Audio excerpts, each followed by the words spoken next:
성병 검사를 들으러 오는 날, 비뇨약과 진료실의 공기는 문자 그대로 차갑게 얼어붙곤 합니다. 특히 부부나 연인이 함께 찾아와 검사 결과지를 기다릴 때 그 팽팽한 긴장감은 상상을 초월하죠. 많은 분들이 성기에 조금만 이상이 생기거나 성병 진단을 받으면 일단 외도부터 의심합니다. 그리고 의사의 입만 바라보시죠. 이거 저 사람이 밖에서 다른 짓 해서 옮겨온 거 맞죠? 라고요. 오늘 비뇨약과 전문의로서 오직 과학적 데이터와 의학적 팩트만 솔직하게 다 말씀드리겠습니다. 결론부터 말씀드리면 성병이라고 해서 다 같은 성병이 아닙니다. 어떤 질환들은 정말 억울하게 외도로 오해를 사는 경우가 많아요. 관계를 안 한 지 아주 오래됐어도 내 몸에 숨어있던 균이 원인일 수 있거든요. 하지만 반대로 이 질환들이 검사 결과지에 찍혔다? 그렇다면 의학적으로 99%는 최근에 다른 파트너와 성접촉이 있었다는 명백한 증거가 됩니다. 도대체 어떤 성병들이 억울한 오해를 만들고 어떤 성병들이 빼도 박도 못하는 진짜 외도의 증거가 되는 걸까요? 오늘 영상에서 명확하게 분류해드리겠습니다. 먼저 검사 결과지에 나왔다고 해서 무조건 파트너의 멱살부터 잡으면 절대 안 되는 억울하게 뺨 맞는 성병 3가지를 정리해 드릴게요. 첫 번째는 바로 헤르페스와 곤지름입니다. 결혼한 지 5년, 10년이 지났는데 어느 날 갑자기 성기에 수포가 생기거나 사마귀가 났다? 너, 나 말고 딴 사람이랑 잤지? 하고 집안 뒤집어집니다. 하지만 억울할 수 있습니다. 이 녀석들은 의학계에서 잠복기의 신으로 불립니다.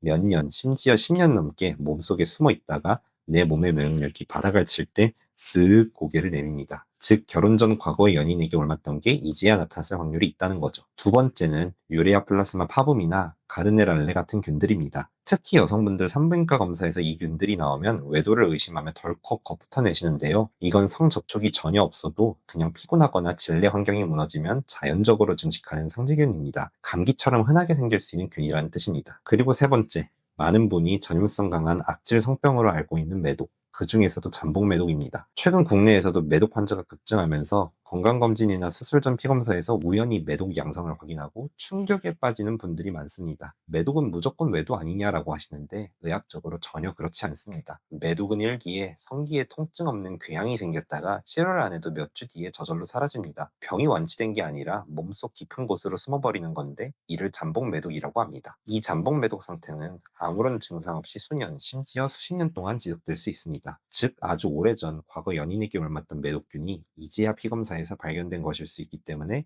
현재 매독 양성이 나왔다고 해서 무조건 최근에 외도를 했다고 단정지어서는 절대 안 됩니다. 자, 그럼 잠복기 핑계나 명력 핑계가 절대 통하지 않는 의학적으로 99% 최근 외도의 증거가 되는 성병은 과연 무엇일까요? 네, 바로 임질과 트리코모나스입니다. 의학 데이터상 이 두 가지는 앞서 말씀드린 질환들과 달리 아주 명확하고 즉각적인 성매개 감염병입니다. 왜 얘네들은 핑계가 안 통할까요? 3가지 이유가 있습니다. 첫째, 자연 발생이 절대 안 됩니다. 임질균과 트리코모나스는 우리 몸에 원래 살 수 없는 외부 침입자들입니다. 변기 시트나 대중 목욕탕에서 옮았다? 확률이 거의 제로에 가깝습니다. 무조건 살아있는 사람의 점막과 점막이 강력하게 마찰하는 과정, 즉 지초적인 성관계를 통해서만 이동합니다. 둘째, 잠복기가 지독하게 짧습니다. 임질은 몸속에 들어오면 빠르면 이틀, 길어도 일주일 안에 강력한 증상을 뿜어냅니다. 트리코모나스라는 기생충 역시 보통 수일 내에 극심한 가려움증과 악취를 만들어내죠. 수년 전에 걸린 게 이제 나타났다? 의학적으로는 불가능에 가깝습니다. 최근 일주일, 길어야 2주 사이에 무조건 새로운 사건이 있었다는 뜻입니다. 셋째, 증상이 너무 확실해서 모를 수가 없습니다. 특히 남성의 경우 임질에 걸리면 소변 볼 때 요도가 칼로 찢어지는 것 같은 극심한 통증이 오고 요도 끝에서 노란 구름이 뚝뚝 떨어집니다. 남자가 이걸 본인이 모를 수가 있을까요? 절대 모를 수가 없습니다. 그런데도 파트너에게 옮겼다는 건 증상이 있는데도 숨기고 관계를 가졌거나 걸린 줄 모를 정도로 최근에 급하게 관계를 가졌다는 소리입니다. 검사 결과지에 이 두 균의 이름이 찍혔다면 안타깝지만 의학적으로는 최근 외도를 강력하게 의심할 수밖에 없는 상황인 겁니다. 하지만 의학에는 100%라는 숫자는 없습니다. 임질과 트리코모나스조차 아주 희박하지만 정말로 결백한 사람이 나올 수 있는 나머지 1%의 과학적 가능성이 존재합니다. 그 예외는 딱 2가지입니다. 첫 번째는 성별에 따른 무증상 장기 잠복입니다. 제가 아까 이 균들은 증상이 바로 나타난다고 말씀드렸죠?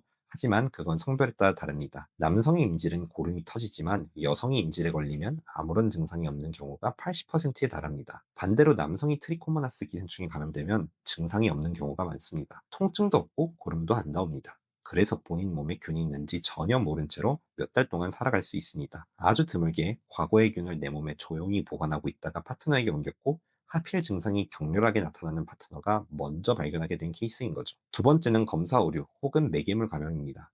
트리코모나스의 경우 세포가 아니라 눈에 보이지 않는 기생충이라 감염자가 쓴 젖은 수건을 수분 이내에 다른 사람이 바로 가져다가 생식기 부위를 깊숙이 닦았다면 극악의 확률로 옮을 수도 있습니다. 혹은 병원의 PCR 검사 과정에서 아주 드물게 가짜 양성이 나오는 검사 오류일 수도 있죠. 그래서 아무리 생각해도 결백하다면 일주일 뒤 다른 기관에서 재검사를 받아보시는 것이 좋습니다.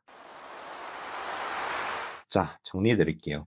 메독이나 헤르페스처럼 몇 년 전에 균이 이제야 발견되었을 확률은 아주 높습니다. 하지만 인질이나 트리코모나스처럼 증상이 확실한 균이 나왔다면 반대로 생각하셔야 합니다. 이 기적 같은 1%의 예외 확률이 나에게 일어났을 확률보다 안타깝게도 최근에 다른 파트너와 관계를 가졌을 확률이 압도적으로 높다는 것. 그것이 의학 데이터가 말하는 잔인한 진실입니다. 오늘 영상이 누군가에게는 관계를 돌아보는 계기가 될 수도, 누군가에게는 억울함을 푸는 열쇠가 될 수도 있을 겁니다. 만약 이 영상을 보고 계신 분 중 본인이 오늘 언급된 질환 진단을 받으셨다면 무작정 부인하기보다는 의학적 팩트를 먼저 받아들이는 것이 중요합니다. 그리고 가장 중요한 의학적 해결책을 말씀드릴게요. 무조건 동시 치료해야 합니다.